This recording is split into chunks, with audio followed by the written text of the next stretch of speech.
에베소서 계속 강의 말씀을 듣고 있죠. 오늘 25번째 시간입니다. 25번째 시간으로 성령 충만한 삶의 특징이 무엇인가 오늘 말씀을 통해서 우리가 살펴보고자 합니다.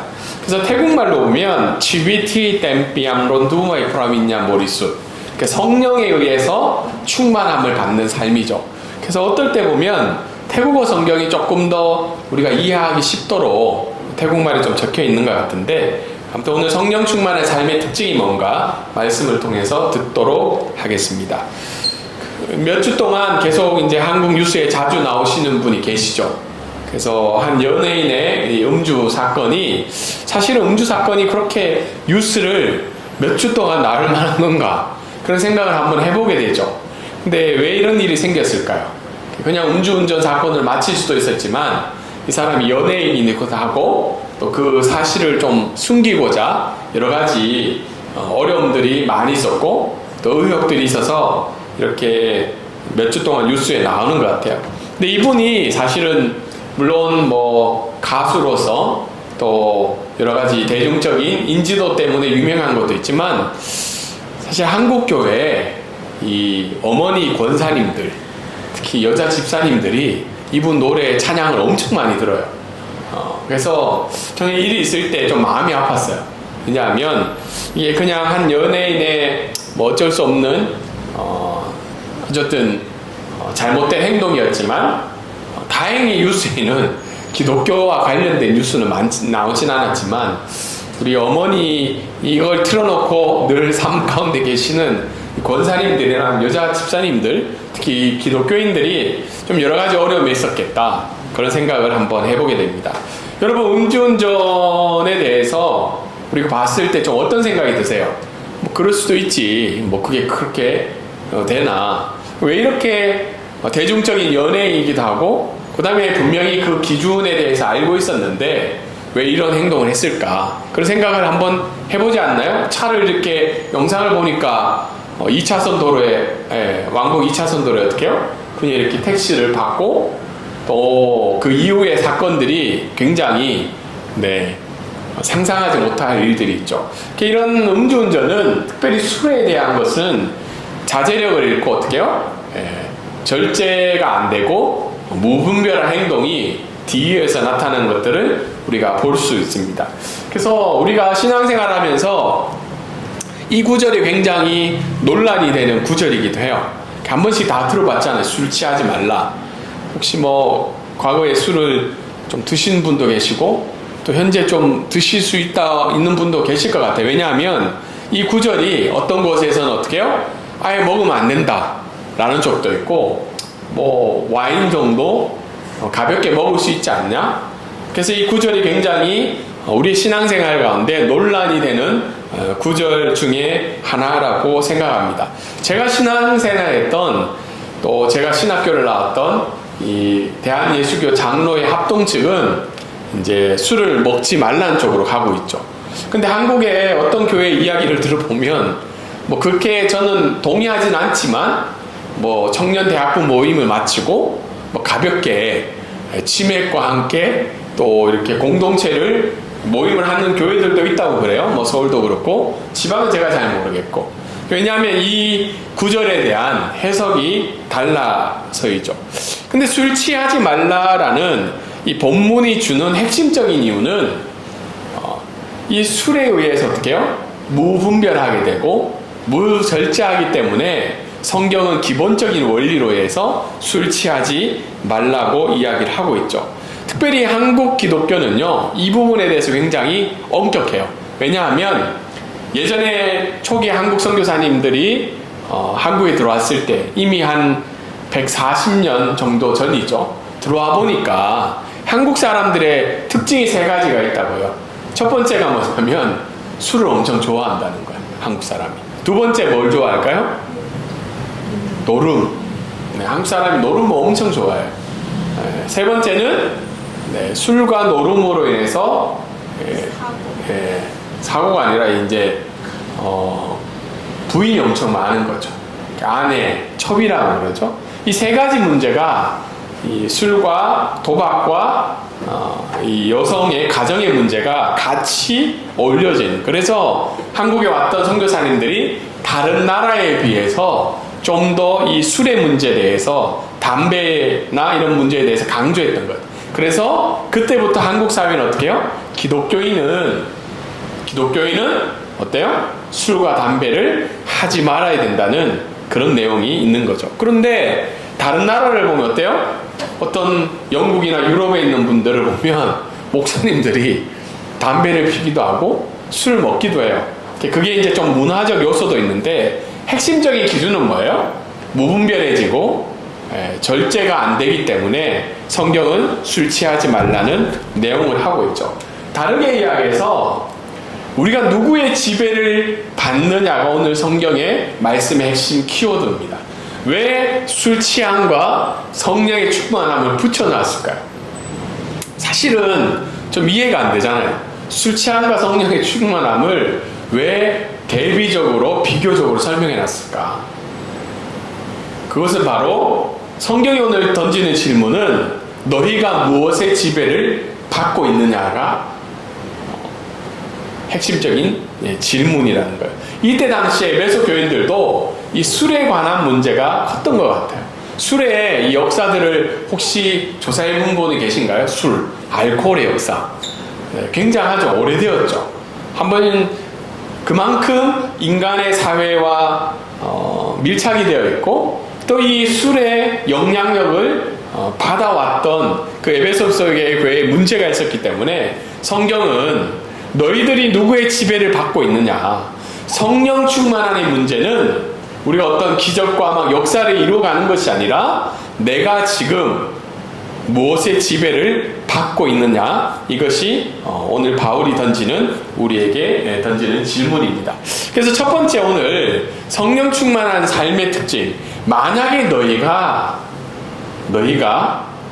성령 충만함에 성령의 지배를 받고 있다면 특징이 나타나야 되는 거죠. 첫 번째 특징은 뭐죠? 찬송과 감사함의 삶으로 나타나야 된다는 겁니다. 왜 술 취하지 말라고 이야기하냐면 그 다음 구절이 있죠. 술 취함은 방탕함으로 나타난다는 거예요. 태국어 성경에는 정확하게 나타나고 있어요. 야 마우라오 앙온승 담하이 시야콘이라고 되어 있죠. 그 시야콘이라는 말은 뭐예요? 타락하게 한다는 거죠. 술 취함이 뭐예요? 인간을 타락하게 한다는 겁니다. 혹시 과거에 술 취해 본 적이 있으신가요? 이게 얘기 안 하셔도요. 그냥 마음으로 한번 생각해 보세요. 내가 술 취한 적이 있나? 우리 애들은 아직 감시 아래 있기 때문에 몰래 할 수 없을 것 같고, 저도 집안 분위기가 그렇다 보니까 술을 거의 먹었던 기억이 없어요. 거의 99.5%는 안 먹은 것 같은데, 혹시 과거의 경험이 좀 있으신가요? 네, 있으실 수 있죠. 네. 술 취하면 결국은 인간을 타락하게 되죠. 앞에 나왔던 연예인도 어때요? 그냥 술 취함의 문제가 아니라 사고가 나고 그 뒤에서는 어떻게 해요? 그 사고를 은폐하려고 하고 보니까 어마어마한 내용들이 계속해서 나오고 있죠. 그래서 결국은 지금 아이폰에 비밀번호를 줄 수가 없다. 왜냐하면 왜 줄 수 없을까요? 그 안에 숨기고 싶은 여러 가지 것들이 있기 때문이죠. 결국은 술 취함은 하나님 앞에서의 자녀됨을 잊어버리게 하고 인간을 타락하게 된다는 거죠. 그런데 이와 반면에 성령 충만한 삶은 어떻다는 거예요? 찬송하고 하나님 앞에 감사하게 된다는 겁니다. 그래서 술 취함은 방탕함으로 이어지는데 우리가 한국 사람들이 하는 말이 있죠. 술이 왼수다라는 말을 하죠. 혹시 그런 말 해본 적 있으실까요? 술이 왼수다? 네, 아직까지는 우리가 경험해보지 못한 말이 왜 왼수일까요? 거기 나온 것처럼 자제력, 이해력, 분별력, 판단력을 어떻게 해요? 마비시켜 버리기 때문이죠. 그러니까 술이 주는 이 파급적인 영향력이 크기 때문에 에베소 교인들을 향해서 너희가 술에 의지해서 살아간다면 지난주에 이야기한 것처럼 주의 뜻이 무엇인지 깊이 사고하며 나아갈 수 없다는 겁니다. 혹시 술을 마시면서 하나님의 뜻이 무엇인지 내 삶 가운데 어떻게 일어날지를 고민해 보신 분이 계신가요? 술을 먹으면서. 어떤 사람은 그게 가능하다고 얘기하는 사람이 있어요. 근데 아직 저는 잘 모르겠어요. 근데 이 술 취함은 기준이 뭐냐면, 성경은 무분별하고 무절제해지기 때문에 습관적으로 마시는 걸 술 취함이라고 이야기합니다. 왜냐하면 여러분, 성경에 술에 대한 내용이 좀 나올까요, 안 나올까요? 그 사도 바울이 디모데 전서에 보면 디모데를 보고 술을 먹으라고 이야기하고, 특히 와인을 포도주를 먹으라고 한 이유가 이 위장병을 나을 수 있기 때문이죠. 그래서 어떤 부분은 술을 먹는 부분이 나오고 어떤 부분은 술을 굉장히 금지하는 성경 본문이 나오는데, 기준이 뭐예요? 습관적으로 마신다는 거예요. 그 습관적으로 마심으로 말미암아 무분별해지고 무절제해져서 어떻게 해요? 타락으로 가게 하는 그 술 취함을 반대하고 있다는 겁니다. 그리고 이 술 취함은 지난주에 말씀드렸던 것처럼 지혜가 없고 어리석은 자의 모습 중에 하나가 술 취함으로 나온다는 겁니다. 그러면 성령 충만함은 뭐냐? 성령 충만함. 우리가 여러분 성령 충만함을 받으라고 많이 이야기하고 있죠. 근데 성령 충만함은 보통 생각하면 어떻게 해요? 막 병을 고치고, 때로는 저도 이런 일들을 좀 하고 싶어요. 제 몸에 제가 아픈 부분을 기도했을 때 병이 나타나고 기적이 일어나고, 그것이 성령 충만함으로 생각할 수 있는데, 오늘의 에베소서에서 이야기하는 1장부터 5장까지의 이 성령 충만함의 역사는 뭐예요? 우리의 삶의 방식이 어떻게 해요? 그리스도의 형상으로 바뀌는 게 성령 충만함이라는 거예요. 그래서 성령 충만함은 우리가 교회에 와서 무슨 일을 할 때 나타나는 것이 아니라 우리 삶에서 나타나야 되는 것이 성령 충만함인 거예요. 지난주에 우리가 말씀을 들었을 때 지혜 있는 자는 어떤 사람이라고 그랬어요? 내 삶을 하나님 앞에서 심사숙고하는 사람이라고 그랬죠. 내가 지금 하나님의 뜻대로 하나님 기뻐하시는 일을 즐거워하고 있는지 그 삶에서 이루어져야 한다는 거예요. 오늘도 제가 차를 타고 오면서 방콕에서는 잘 보기 힘들어요. 그 차 뒤에 물고기 모양 붙은 거, 그게 이제 그리스도인을 상징하는 거죠. 혹시 보셨나요? 방콕에서 차 뒤에 방콕에 기독교인이 많지 않아서 잘 보긴 힘든데 가끔 이렇게 교회 오다 보면 교회에 가는 시간이 비슷해서 그 차들이 좀 잘 보일 때가 있어요. 근데 그 차를 그 스티커를 붙인 것이 귀한 일이지만 그게 다가 아니라는 거죠. 실제적으로 성령 충만함은 내 삶의 가정에서 직장 가운데 어떻게 해요? 그리스도의 인격을 드러내고 그리스도가 원하신 것들을 이루어가는 게 성령 충만함인 거죠. 근데 성령 충만함은 여러분 혹시 경험해 보신 적이 있나요? 성령의 충만함을. 오늘 제가 앞에 찬양을 충만을 부른 이유가 있어요. 충만을. 네. 예수 그리스도의 기뻐하시는 뜻이 내 마음 가운데 채워주는 게 충만함이죠. 근데 이것은 한 번에 될까요? 안 될까요? 한 번에 될 수 없다는 거죠. 네. 지속적으로 이루어져야 하는 것이 성령 충만 하는 것이죠. 그리고 성령 충만은 어떻게 해야 된다는 거예요? 구해야 하는 거예요. 구해야 하는 거예요. 그냥 가만히 예배 드리러 왔다 가고 가만히 있으면 성령이 충만해지는 것이 아니라 내가 성령 충만함을 사모하며 나가는 것이 있어야 한다는 겁니다. 그랬을 때 우리에게 자연스럽게 나타나는 게 뭐예요? 찬양과 감사의 삶이라는 겁니다. 여러분, 지금 에베소 교회인들이 처해 있는 상황이 어때했다고 제가 몇 달 전에 이야기했죠. 그들은 어떤 상황 가운데 있나요? 굉장히 어려운 상황 가운데 있죠. 예수 그리스도를 믿고 에베소 신전에 드리는 그 모든 것들을 거부하며 살아갔을 때 그들은 부당함과 억눌림과 억압을 받고 있는 상황이었어요. 그런데 사도 바울은 너희들이 만약 성령 충만함의 삶을 살아갈 수 있고 너희들이 만약 지혜로운 자라면 너희 삶 가운데는 찬양과 감사가 나타날 수 있다는 겁니다. 더더욱 이 편지를 쓰고 있었던 사도 바울은 어디에 있었던 거예요? 감옥에 있었죠. 감옥에. 근데 감옥에 있는 사람이 지금 밖에 있는 사람들 보고 어떻게 하라는 거예요? 너희 삶 가운데 찬양과 감사로 나아가라는 거죠.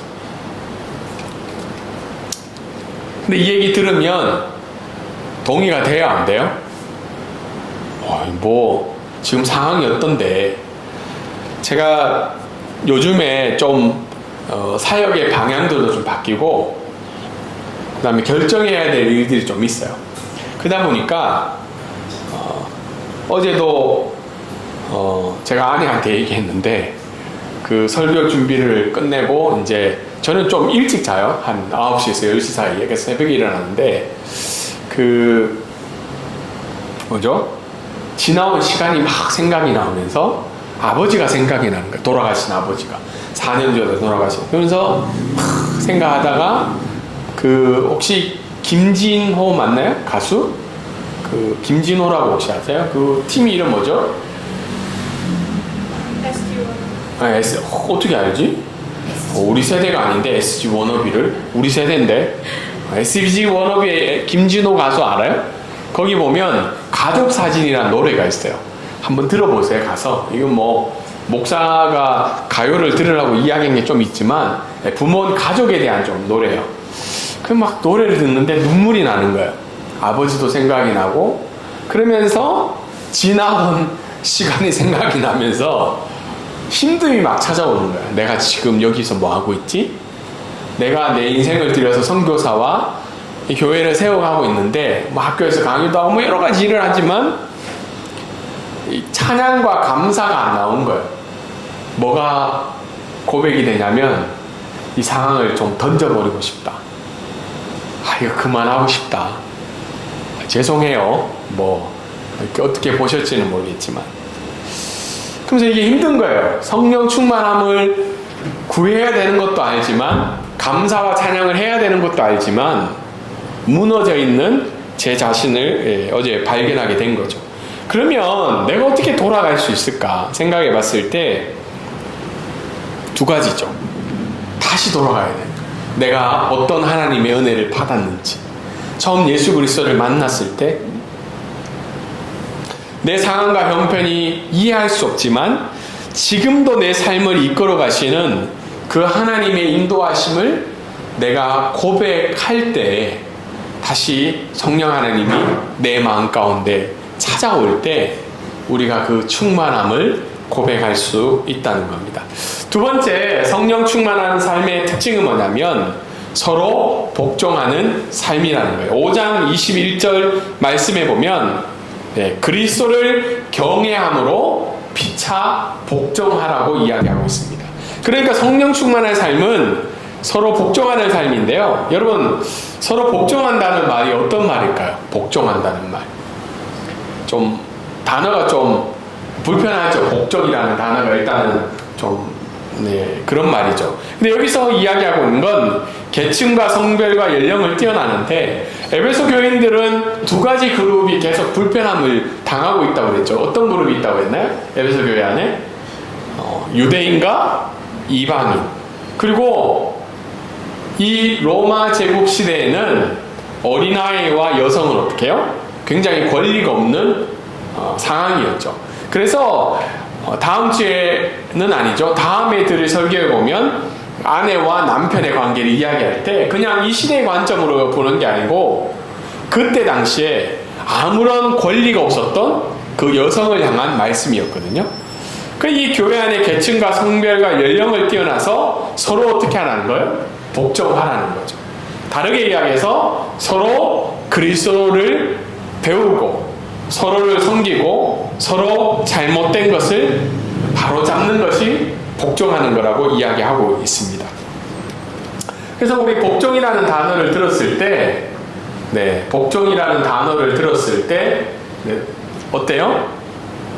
부정적인 좀 단어가 들죠. 요즘은 복종이라는 단어를 많이 쓰지 않잖아요.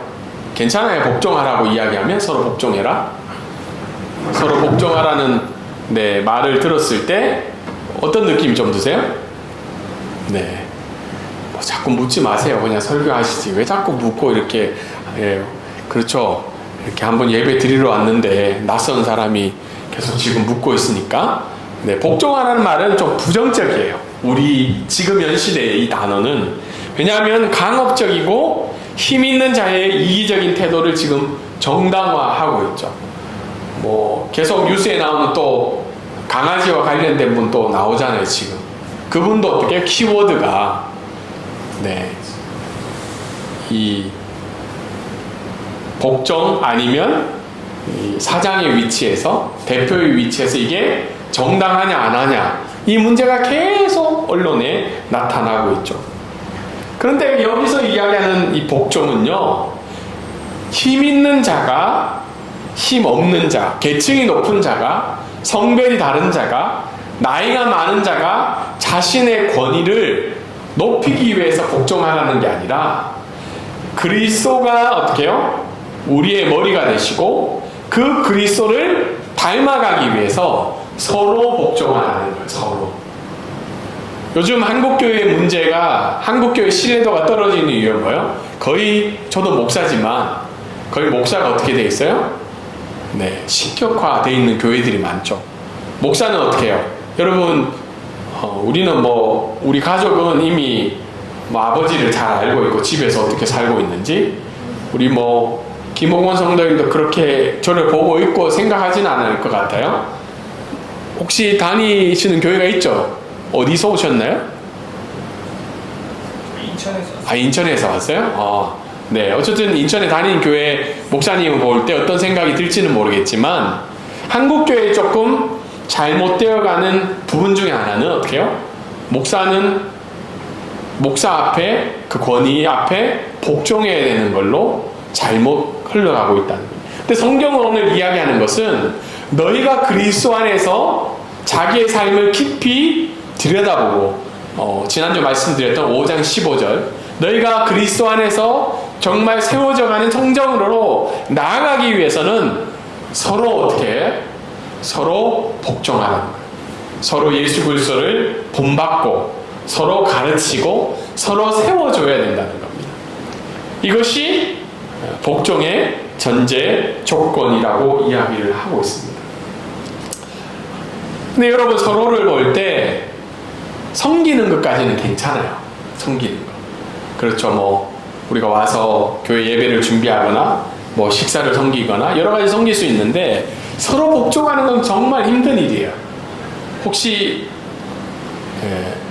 복종을 서로 안 해봤기 때문에 아직까지는 좀 괜찮은 거리에서 살아가고 있죠. 그런데 여러분 눈에 보기에 교회 성도들 가운데 그리스도 안에서 벗어난 길이 있다면 우리가 어떻게 해야 돼요? 그리스도의 마음으로 가서 권면을 해야 되죠. 그리고 그리스도를 더 알아가기 위해서 우리가 서로 복종해야 된다는 겁니다. 근데 오늘 이야기한 이 복종의 결국은 모범은 예수 그리스도를 이야기하고 있죠. 여러분 예수님이 겟세마네 동산에서 마지막 잡히시기 전에 이런 기도를 하셨죠. 내 뜻대로 하지 마옵시고 아버지 뜻대로 하옵소서. 여러분이 만약에 예수님이셨다면 이 기도를 어떻게 괜찮게 하실 수 있을까요? 굉장히 멋있잖아요. 내 뜻대로 하지 마시고 아버지의 뜻대로 하옵소서. 그런데 예수님의 이 복종은 결국은 어떻게 해요? 아버지의 뜻이 이루기 위한 복종이었다는 거죠. 그래서 우리의 서로 간의 상호적인 복종도 내 뜻을 관찰하기 위한 복종이 아니라 어때요? 그리스도를 세워가기 위한 복종이라는 거죠. 때로는 우리가 이 단어가 불편하기 때문에 거부하고 싶은 마음도 이걸 섬김으로 이야기할 수 있지만 섬김보다는 조금 더 무게감이 있는 단어라고 생각을 합니다. 그래서 방콕 브릿지 교회는 어떤 계층과 연령과 신분에 대해서 이야기하는 공동체가 아니라 서로가 서로를 위해서 상호 적극적으로 복종할 수 있는, 세워갈 수 있는 귀한 교회가 되기를 원합니다. 그래서 이 성령 충만한 삶의 특징 상호 복종으로서요, 이제 뒤이어서 나와요. 뒤이어서 몇 그룹에 대해서 나오는데, 너희가 성령 충만하고 있다면 어떻게 해요? 부부지간에 서로 복종하라는 거죠.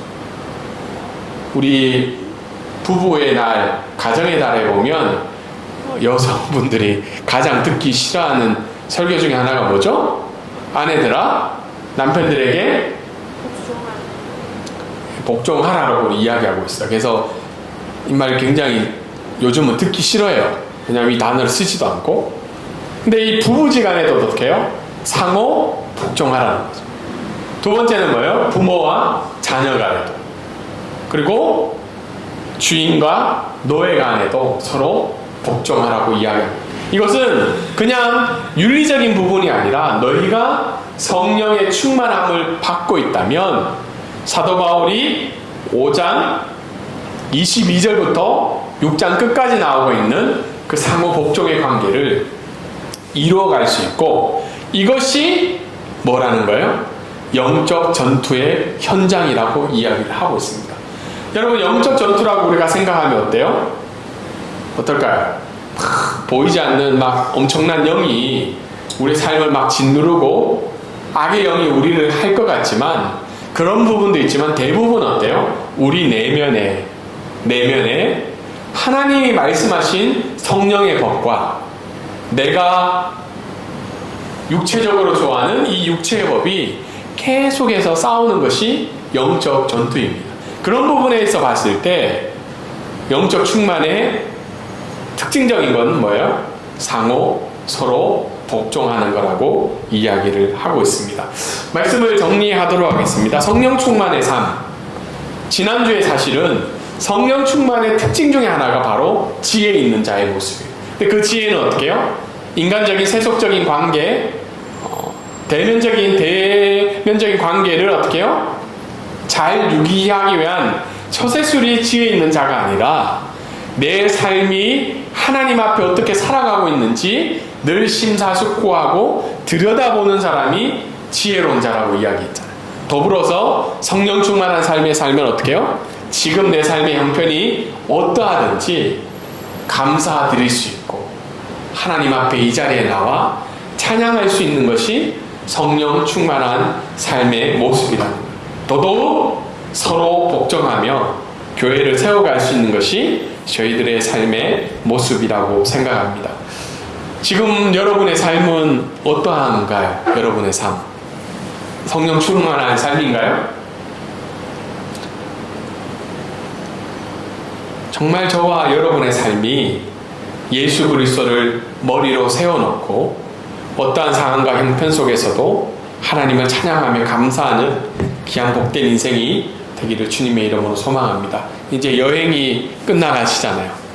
네, 이제 한국으로 가셨을 때, 또 어떤 삶이 우리에게 찾아올지 모를 것 같아요. 그럴 때마다 그리스도가 우리에게 행하신 일들을 생각하며 또 그 일을 기뻐하며 모든 상황 속에서 하나님 앞에 예배하는 귀한 저와 여러분의 삶이 되기를 주님의 이름으로 소망합니다. 아멘.